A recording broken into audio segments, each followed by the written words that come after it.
Es probable que el aleteo de una mariposa ocasione el caos o el colapso de algo en otra parte del universo o del planeta. Es lo que nos decía hace unos minutos el periodista y analista internacional Patricio Meribel, que nos acompaña el día de hoy aquí en Prensa Alternativa para hablar sobre lo que pasa en el planeta, lo que sucede en Bolivia, lo que sucede en el sur de Chile, cómo está afectando a los centros de poder del imperio, por ejemplo, o demás. Patricio, gracias por estar con nosotros y bienvenido a Prensa Alternativa. Hola, gracias por la invitación y un gusto poder conversar con la gente, los latinos que están en Estados Unidos, la gente que ustedes lo siguen en América Latina y felicitar al canal que por YouTube está haciendo prensa independiente y pluralista. Así que estamos a las órdenes para poder conversar con ustedes. El aleteo de una mariposa, decías tú, ¿no? Es posible que convoque al caos en algunos centros del poder. Es difícil dejar de hablar de algo sin relacionarlo con, por ejemplo, lo que pasa en la Araucanía chilena y lo que está pasando en la frontera ucraniana-rusa, por ejemplo. Impresiones sobre eso, Patricio.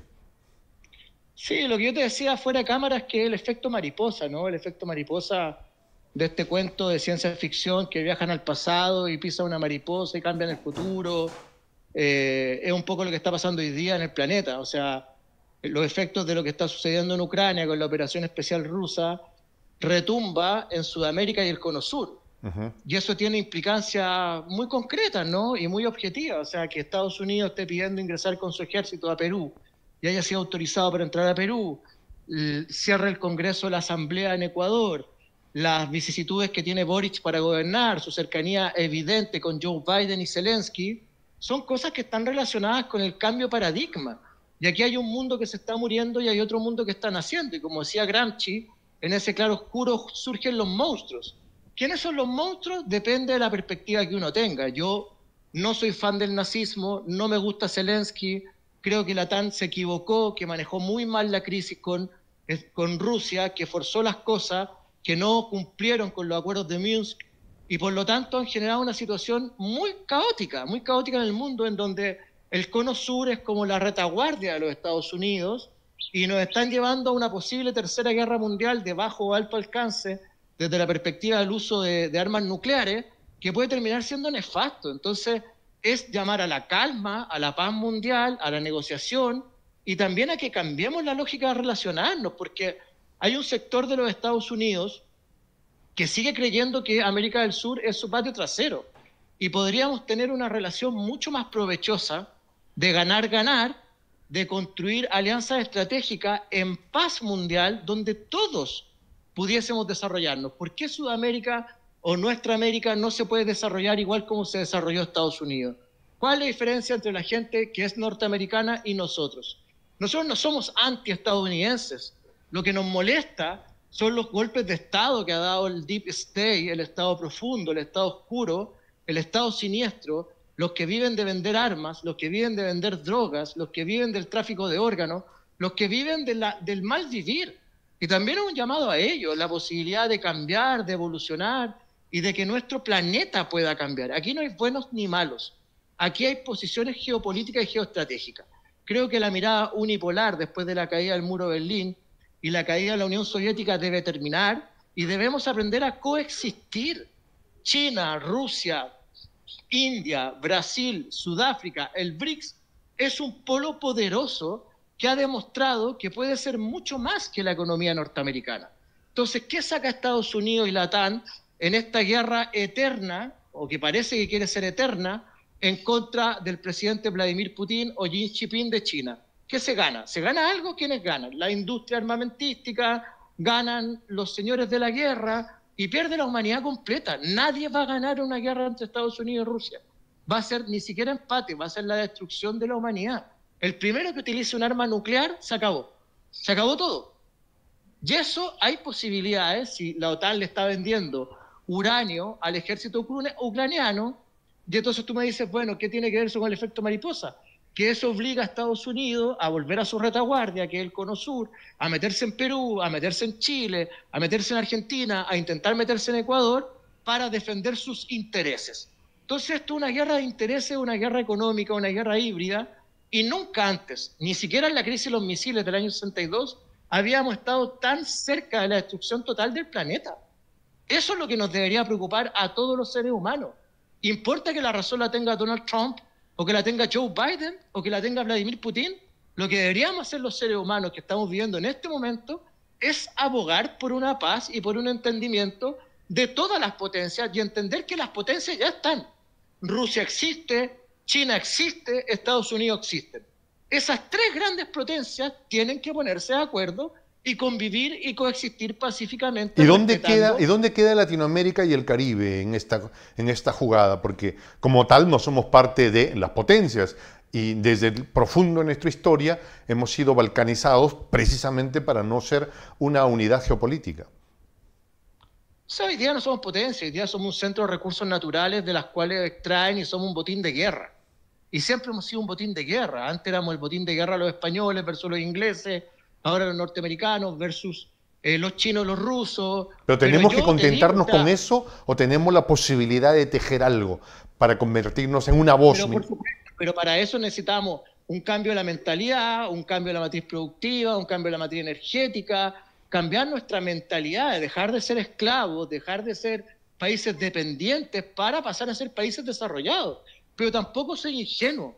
No vamos a alcanzar el desarrollo sin que las grandes potencias nos permitan desarrollarnos, porque si no va a pasar que vamos a tener presidentes de izquierda, los gringos, como decimos nosotros en términos peyorativos, no quiero ofender a nadie, nos van a dar un golpe de Estado.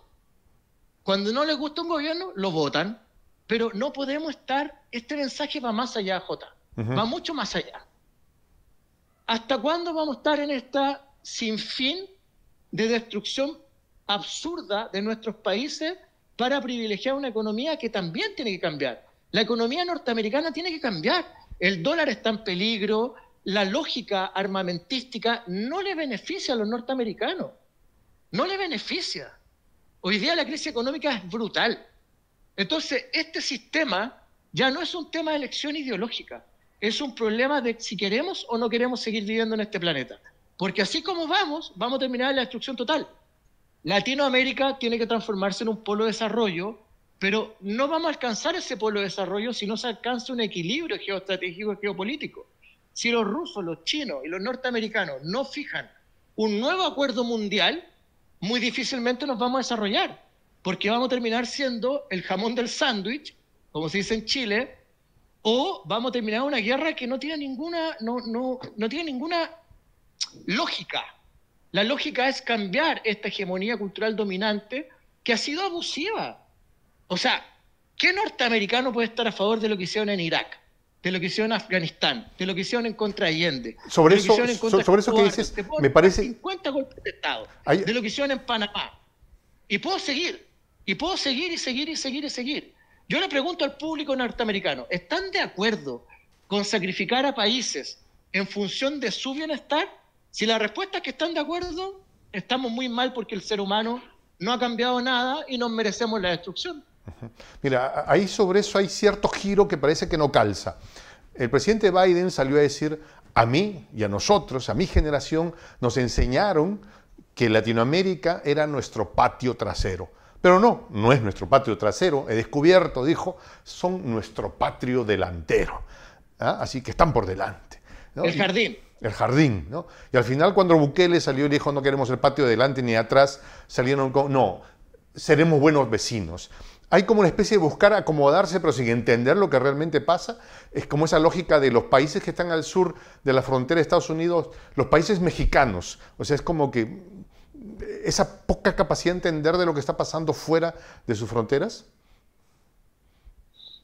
Es una pregunta muy compleja, porque yo no puedo estar en la cabeza de Joe Biden, pero lo que yo sí veo, mi reflexión va más allá. La pregunta es, los que sí saben lo que están haciendo, los que tienen el control sobre nuestras vidas, ¿creen que están haciendo lo correcto? Y la segunda reflexión es, ¿creen que va a existir mundo para seguir haciendo lo que están haciendo, valga la redundancia? Yo lo que sé es que si seguimos en este camino no va a haber planeta. no va a haber planeta. Entonces, Estados Unidos tiene que cambiar su lógica para que podamos coexistir. No hay forma de coexistir con los chinos y los rusos. No hay forma de coexistir. ¿Por qué Cuba sigue estando en la lista de países terroristas? ¿Por qué Cuba está en los países terroristas? Cuando el único país que ha usado armas nucleares en el mundo y armas atómicas ha sido Estados Unidos en Hiroshima y Nagasaki. Dime tú, ¿qué han hecho los cubanos para fomentar el terrorismo? ¿Han generado algún acto terrorista en suelo norteamericano? ¿En suelo de Estados Unidos? ¿O han sido Estados Unidos y sus agencias de inteligencia los que han hecho terrorismo, han volado hoteles, volado aviones, matado gente inocente en territorio cubano? ¿Quiénes son los terroristas? ¿Quiénes fueron los que crearon Al-Qaeda, los que crearon ISIS? Los que crearon esta lógica del Estado Islámico. ¿Quiénes fueron? Mira, no se trata de bueno y malo. Si la CIA cree que matándome va a terminar con el problema, no va a terminar con el problema. Yo soy un periodista crítico, analista, que puedo decir las cosas como las siento porque no respondo a la más media. Pero no estoy en contra de los Estados Unidos, no estoy en contra de los norteamericanos. Estoy llamando al mundo a que vivamos en paz, en coexistencia. Busquemos fórmulas para terminar con la contaminación, con las enfermedades, con la destrucción de este planeta. Si seguimos en este camino, no va a haber nada. Y nuestra América, Latinoamérica, no puede seguir siendo el patio trasero, ni el jardín delantero, ni nada. Por eso es que nos han permitido que nos desarrollemos, porque Brasil solo es la quinta economía del mundo. Imagínate si sumáramos a todo América del Sur, solo América del Sur, dejo afuera Centroamérica, lo que seríamos como potencia geoestratégica. Yo creo que en Sudamérica no hay un interés por ser una potencia mundial y ir a invadir otros países, no. Lo único que queremos es que no se roben nuestros recursos naturales, los pueden sacar, los pueden utilizar, pero lleguemos a buenos acuerdos. Lo que hacen en nuestros países no lo permitirían hacer en sus países. Lo que hacen los norteamericanos, los canadienses, los franceses, los ingleses, en Latinoamérica o en África, ellos no lo podrían hacer en sus propios países ni en sus continentes. Claro, Entonces, tú dices... ¿por qué se permite una cosa acá y en otras partes no? Hay una cosa que me parece interesante, ¿no? Si sumáramos economía solo de Sudamérica, seríamos una suerte de manzana o isla que no tendría fronteras con nadie. Tendríamos el Atlántico hacia un lado, el Pacífico hacia el otro lado, y podríamos vivir muy bien, digamos, dentro de nuestros términos. A eso se sumaría Centroamérica y podría sumarse, ¿por qué no?, México, que es la bisagra entre las Américas, esa América angloparlante y esa América hispanoparlante. Impresiones. Mira, tampoco sea muy ingenuo. No vamos a poder hacer eso, porque no tenemos armas nucleares, no tenemos grandes ejércitos, no tenemos la capacidad armamentística para defender un proyecto así. Yo creo que en eso tenemos que ser muy razonables. Hay que negociar y aprender a negociar con las élites mundiales sin pasarnos películas. O sea, para que nosotros pudiésemos defender esa posición que tú planteas, deberíamos tener armas nucleares. Para que Sudamérica tenga armas nucleares sería una locura porque es un paraíso de la paz. O sea, podemos tener miles de problemas, pero aquí no hay ninguna persona que esté dispuesta a asesinar o exterminar a un grupo étnico o a un país completo por sus intereses económicos.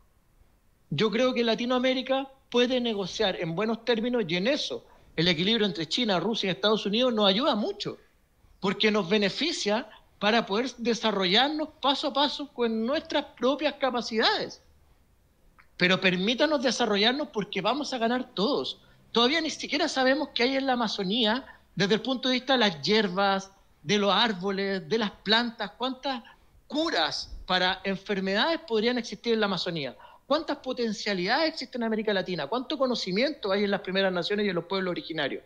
Pero si seguimos en esta lógica de destruir, al final no va a quedar nada para nadie. Lo único que vamos a lograr es destruir el planeta. Si ese es el plan, lo están haciendo perfecto. El plan. Ahora, yo soy del que prefiere ver el vaso medio lleno siempre, ¿no? Entonces, yo soy consciente que en Latinoamérica no seremos nosotros quienes inventemos el 5G. No seremos quienes inventemos el próximo microchip que permita generar el desarrollo de la tecnología. Probablemente no, Patricio. No, y probablemente no seremos, felizmente, los que desarrollemos la próxima bomba de mayores megatones. Probablemente no. Pero sí podemos ser una gran red de ciudadanos latinoamericanos y del Caribe, que nos unamos por la cultura y comencemos a proponer cosas. Digo, podemos ser los mejores usuarios, podemos crear la mejor inteligencia artificial, porque sí podríamos, porque tenemos los técnicos. O sea, no me pongo en la lógica de vamos a pecharnos de golpe a golpe con el señor Gringo o con los otros. No, pero sí podríamos ser un colectivo con un destino común, con una lógica. Pero si lo que tú estás diciendo lo dijo Bolívar hace 200 años atrás y balcanizaron América Latina. No nos han permitido nunca desarrollarnos en nuestros tiempos, en nuestra lógica, con nuestra mirada decolonialista. O sea, si yo estoy de acuerdo contigo, lo que yo quiero expresar es un sentido de realidad. Okay. No nos van a permitir ser autónomos. No es un tema de ser pesimistas versus optimistas. Yo creo lo mismo que tú. La pregunta es, ¿hasta dónde nos van a permitir llegar? Sí, insisto, sí. Jacobo Arbenz, el Plan Cóndor, Salvador Allende, la invasión de Panamá, los asesinatos de políticos, la intervención de la Central de Inteligencia Americana. Lo que yo digo es, ¿hasta cuándo vamos a seguir con este juego nefasto? ¿Hasta cuándo? ¿Hasta cuándo? Entonces, las complejidades de América es que nuestras élites han sido élites muy mediocres. Tampoco han sabido ser nacionalistas y defender nuestras patrias. Pero ¿no será precisamente la oportunidad en la que las cosas están tan críticas para deshacernos de estas críticas, de estas élites tan mediocres y desarrollar? Pero la única solución es que se genere un equilibrio de mutuo acuerdo entre Estados Unidos, China y Rusia. ¿Y cómo logramos eso? Eso no lo vamos a lograr nosotros. Eso lo va a lograr Rusia y China. Cuando Estados Unidos se dé cuenta que no pueden seguir siendo el único gobernante del planeta. ¿Qué? Estoy diciendo una mentira. Estoy diciendo una mentira. Si hoy día la guerra entre Estados Unidos y la OTAN por el control del mundo, donde hay dos actores nuevos, uno tiene más plata que Estados Unidos, que China, y el otro tiene, al parecer, mejores armas y mejor preparado que Estados Unidos, que Rusia. El ataque contra el Patriot, contra el sistema Patriot, no es una casualidad, es un aviso que los rusos en una guerra convencional pueden derrotar a Estados Unidos. Okay. Pero queremos más guerras, queremos más operaciones especiales, tienen que aprender a golpes. No hay gente que piense en Estados Unidos, no hay gente que quiera la paz, no hay gente que quiera la coexistencia. Todos son tontos, todos son Rambo, todos quieren sufrir. Yo no creo, yo creo que hay gente inteligente, creo que hay gente que quiere la paz, hay gente que cree el desarrollo de la humanidad.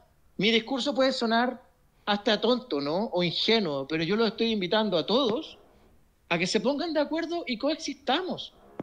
Pero también esto de que tú y yo estamos conversando a una distancia de miles de kilómetros y cientos de miles de personas escuchándonos, ya es una especie de experiencia nueva, ¿no? En los últimos... Digo, esto que estamos haciendo, esta conversación que estamos teniendo, hace 20 años era de Guerra de las Galaxias. O sea, ya tenemos herramientas, podemos ser los que generamos ciertos espacios de conversación y decirles, oye, Latinoamérica, más allá de su élite, piensa de manera diferente. No sé si es un punto válido en la discusión. Pero si el control de los medios de comunicación los tienen ellos. Pero somos los que estamos irrumpiendo de a poco a poco. Pero piensa en lo siguiente, mira, Chile tenía una tradición, el Partido Comunista, por ejemplo, tenía una tradición de apoyo a la Unión Soviética y a Rusia, y a Cuba. En el gobierno de Gabriel Boric, gobierno progresista, de izquierda, hay comunistas en el gabinete, en el ministerio. Cuando Boric ha tenido acuerdos con Zelensky, ha generado lealtades con Zelensky, esos ministros comunistas han guardado silencio. Siendo que miles de chilenos salvaron la vida gracias a la Unión Soviética, a Rusia y a Cuba. Cuando se hablaban contra Nicaragua, en contra de Cuba, en contra de Venezuela, esos ministros han guardado silencio. Entonces, hoy día ya no es un tema ideológico, no es un tema de principios. Los que deberían defender un principio, una ideología, ya no lo hacen. Lo que defienden son intereses. Explícame tú por qué gente progresista de izquierda que debería estar en contra del nazismo, de llamar a la multipolaridad, guardan silencio cuando el presidente Boric está negociando con Zelensky. Yo tengo una teoría y te la planteo, Patricio, y me gustaría tu análisis sobre esto, ¿no? Creo que la ultraderecha del planeta tiene dos frentes. Uno que es evidente y lo conocemos muy bien, la ultraderecha tipo Trump, ¿no? Esta supremacista blanca, que mira por encima del hombro a los migrantes, los conocemos, luteranos en origen, los conocemos muy bien. Pero existe una ultraderecha mucho más peligrosa, Patricio, es la impresión que tengo. Es aquella ultraderecha que se disfraza de izquierda para apropiarse de los discursos que legítimamente debieron haber pertenecido a la izquierda y que como topo se oculta para hacer fracasar estos procesos, y que tristemente Boris sería un operador de estas características. Yo creo, sí, estoy un poco de acuerdo contigo, pero hago una variante. Yo creo que Estados Unidos siempre ha tenido una guerra civil permanente entre demócratas y republicanos. Eso nunca paró. O entre confederados y el otro lado, no me acuerdo cómo se llamaba. Los yanquis. Siempre. Entonces, hoy día Boric es militante del Partido Demócrata Norteamericano. Él es Joe Biden. Él se siente más cercano a Barack Obama que a Salvador Allende. Él responde a una parte de la Central de Inteligencia Americana, que también tiene su guerra propia contra el FBI, contra la DEA, contra Force One. No sé cuántas agencias de inteligencia tienen los norteamericanos, ni me interesa saber, porque no soy espía. Creo que ellos ni siquiera saben cuántas tienen, ¿ah? Y creo que cada uno, hasta el servicio de aduanas, tiene un servicio de inteligencia. Pero Boric es militante del Partido Demócrata de Joe Biden. Entonces, José Antonio Kast, de derecha... Eso es una ironía, pero yo creo que en la práctica es un operador político... A ver. No es una ironía, estoy hablando en serio.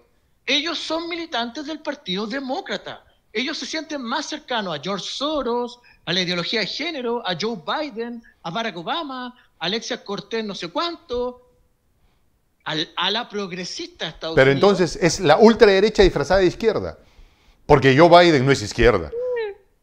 Para mí tampoco, pero es parte de una guerra civil en la cual nosotros seguimos siendo marionetas. Pero ya nos toca ser los actores protagónicos de esto. Protagonízalo, lidéralo, pero lo que te estoy diciendo es que mientras los grandes dueños del planeta no se pongan de acuerdo, tenemos muy pocas posibilidades de éxito. Pero por supuesto que me encantaría que Chile, que América tuviese una visión de hermano y de construcción de la realidad distinta, pero mientras no se pongan de acuerdo los chinos, los rusos, los norteamericanos... Pero no es ceder el poder a los otros. Yo creo que eso de liderar... Pero si es así, pero si la política es praxis, no es catarsis, no es lo que tú o yo quiera. ¿Cuántas armas nucleares tienes tú? No, y no me gustaría tenerle ninguna. No, yo tengo un corta uñas y de ahí no paso. ¿Cuántas armas nucleares tiene América del Sur? ¿Cuántas armas nucleares tiene América Latina? ¿Cómo va a negociar con potencias que tienen armas nucleares y que le van a decir, oiga, ¿sabe qué? Patricio, me acordaba de una frase de un poeta chino que decía, un hombre leal a sus principios es mucho más poderoso que 100.000 soldados armados. Puede sonar a poesía, pero quién sabe. Entonces, ¿por qué los chinos tienen armas nucleares? Porque precisamente a lo mejor han sido leales a sus principios. Sí, yo lo sé, pero la convicción es...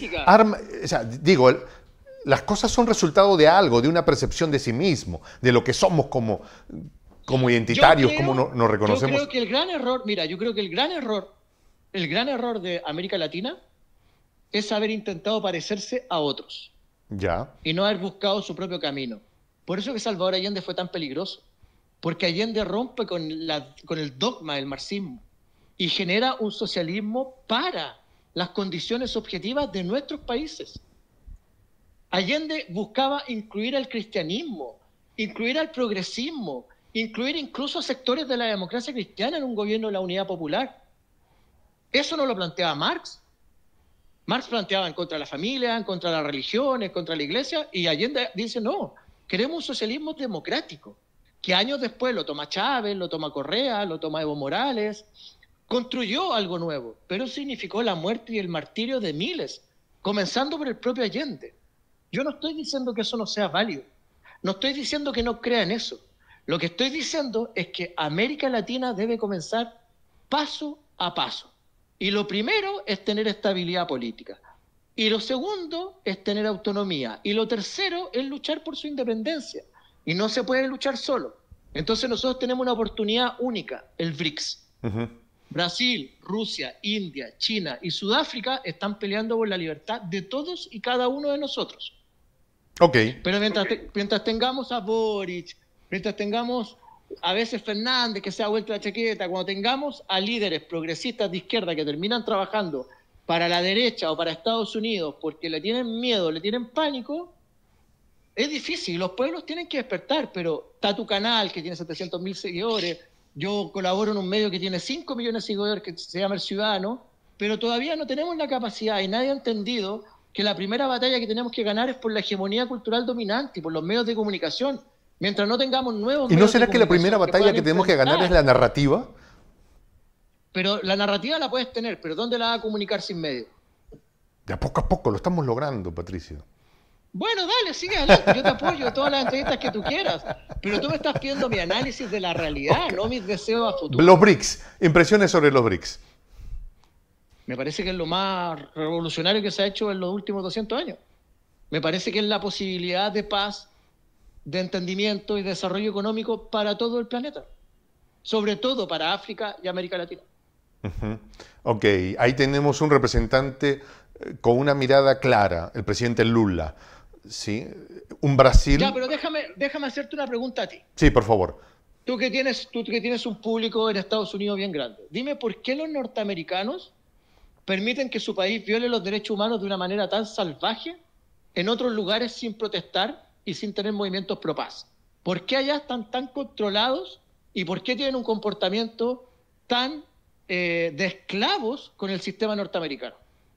Yo no lo entiendo. Mira, y yo tampoco puedo entender, es más, o sea, no entiendo cómo Estados Unidos, que gasta, primero, el primer gasto que tiene es en asistencia social, segundo gasto es en Medicare y el tercer gasto es en defensa, pero se soplan una millonaria cantidad de dinero supuestamente para entregársela a su gente, pero al final ese dinero termina en manos de las corporaciones que proveen los fármacos, que proveen los seguros. Yo no lo puedo entender igual que tú. No lo puedo entender y digo, ¿por qué? Pero no dejo de preguntarme, ¿no? Y de formular preguntas, ¿por qué pasa esto? Y si alguien tiene un poquitito de verdad o se acerca a un razonamiento, quiero saberlo, ¿no? Apuesto por eso. Es un poco... Sí, pero es muy complejo porque si son gente desarrollada, si son gente inteligente, si son personas que tienen lo que tú decías, ¿no? Un sistema social. Mira, terminamos el debate. Digamos que no vamos a alcanzar el socialismo, no vamos a alcanzar el comunismo. Yo quiero para Chile lo mismo que tiene Inglaterra y Estados Unidos en términos sociales. Yo viví en Inglaterra. Conozco lo que es Londres, conozco lo que es su sistema de salud, lo que es su sistema habitacional. Hay cosas que si lo aplicáramos en nuestros países nos fusilan por comunistas. Yo vi lugares en London Bridge, Tower Bridge, muy en el centro de Londres, donde habían edificios muy caros, donde los 2 primeros pisos eran para viviendas sociales. Claro. Haz eso en Sudamérica, te fusilan. Claro. Entonces, al final no es un problema ideológico, es un problema de voluntad política. ¿Por qué ellos pueden tener desarrollo, bienestar social y nosotros no? Porque no tenemos plata, acá tenemos litio, tenemos yodo, tenemos cobre, tenemos muchas cosas. Lo que pasa es que el dinero se lo llevan la élite. Acá hay supermillonarios, hay gente que tiene billones de dólares versus personas que no tienen nada. Entonces, lo primero que tiene que hacer nuestra América es tener nuestra propia revolución francesa, en el buen sentido de la palabra, nuestra propia revolución liberal, nuestro propio sistema democrático. En nuestros países no existe una democracia plena y que la élite ni mucho menos, de abusar y tengan un sistema mucho más de desarrollo, pensando en el desarrollo, en el cambio de la matriz productiva, el cambio de la matriz energética, en el cambio de la matriz cultural. Mientras nuestras élites sigan siendo unas élites corruptas, no nos vamos a desarrollar. No nos vamos a desarrollar. Yo quiero lo mismo, quiero el mismo capitalismo que tienen los chinos, los norteamericanos y los ingleses para Latinoamérica. Olvídense el socialismo, olvídense el comunismo. Pero quiero lo mismo que tienen ellos porque yo soy un ser humano que vivo en el mismo planeta que ellos y es más, porque produzco más que ellos. Produzco más recursos naturales, produzco más comida y produzco más bienes de consumo que ellos mismos. Pero entonces vienen con esta respuesta y te dicen, tienes que ser competitivo, ¿no? tienes que tener... entonces no te vendo recursos naturales. Claro. Entonces, pero claro, uno dice, ¿no? Cuando uno viene con ese verbo, dice... invaden, pues. Claro. O esto, ¿no? Cuando tú dices, oye, yo quiero lo mismo que tú tienes, dice, no, tienes que ser competitivo. Pero cuando a ellos les toca ser competitivo, se convierten en socialistas, porque el gobierno de Estados Unidos les compra su producción a los agricultores. O sea, no hay un sistema más proteccionista desde el punto de vista económico que Estados Unidos. Pregunta a los cheros, a los que sacan trigo, a los que hacen cereales. Hay industrias que son muy proteccionistas, son muy comunistas, son muy socialistas. Es como en Chile. El sistema previsional, el sistema de salud es muy comunista. ¿Sabes para quién? Para los militares y las Fuerzas Armadas. Ok. No. O para los dueños de... No. Las Fuerzas Armadas tienen otro sistema social. No tienen AFP. No tienen ISAPRE. Ellos tienen su propio sistema que es muy comunista. Muy fraterno, o sea, dinero para todos que viene del gobierno. No, muy comunista. A cada quien según lo que necesita, no lo que tiene. Tienen las mejores clínicas, se jubilan a los 40 años, tienen un sistema que comparten la riqueza, que comparten las ganancias, que el Estado les beneficia, es muy comunista. Comunista o socialismo real, si quieres decirlo de alguna forma. Entonces, vuelvo a cambiar el paradigma. Lo que tú tienes, yo también lo quiero. Quiero lo mismo que tienen los militares y policías chilenos, como yo, como chileno. ¿Por qué ellos tienen más que yo? No lo entiendo. Que alguien me lo explique. Claro, es una buena pregunta. Mira, al final, todo esto está basado en dos antivalores: la injusticia y el abuso. Mientras nosotros miremos con el abuso y la injusticia, nuestros países no se van a desarrollar. Lamentablemente tengo que ingresar a una reunión, si no me quedaría conversando Hermano querido. horas. Muchas gracias, Patricio, por habernos acompañado en esta tremenda conversación, hombre de brillantes ideas que ha estado con nosotros aquí en Prensa Alternativa. Patricio, quisiera decir algo. Yo solo repito lo que he leído por ahí, no son ideas mías, porque tal como decía Fidel Castro, un tal José Martí, ¿cierto? Ya lo dijo Bolívar, lo dijo el Che Guevara, lo dijo Fidel Castro, lo dijo Sucre, lo dijo el gran mariscal de Ayacucho, que poco hablamos de él, ¿no? Presidente de Ecuador, de Bolivia, de Colombia, el único sudamericano que ha sido presidente de 3 países, el gran mariscal de Ayacucho, que murió creo que antes de los 40 años. Entonces, no son ideas mías, no son ideas tuyas, son las ideas que han tenido los patriotas desde hace 200 años atrás, si no estamos inventando el agua tibia. Patricio, un abrazo a la distancia y espero que no sea la única vez que nos nutras con tu presencia y con tu conversación aquí en Prensa Alternativa. Vale, un abrazo y cuídense mucho. Dale, sí. Me despido con esta expresión en el quechua milenario, en el quechua de los incas, Tupananchis Kama, cuya traducción al español es hasta volvernos a encontrar.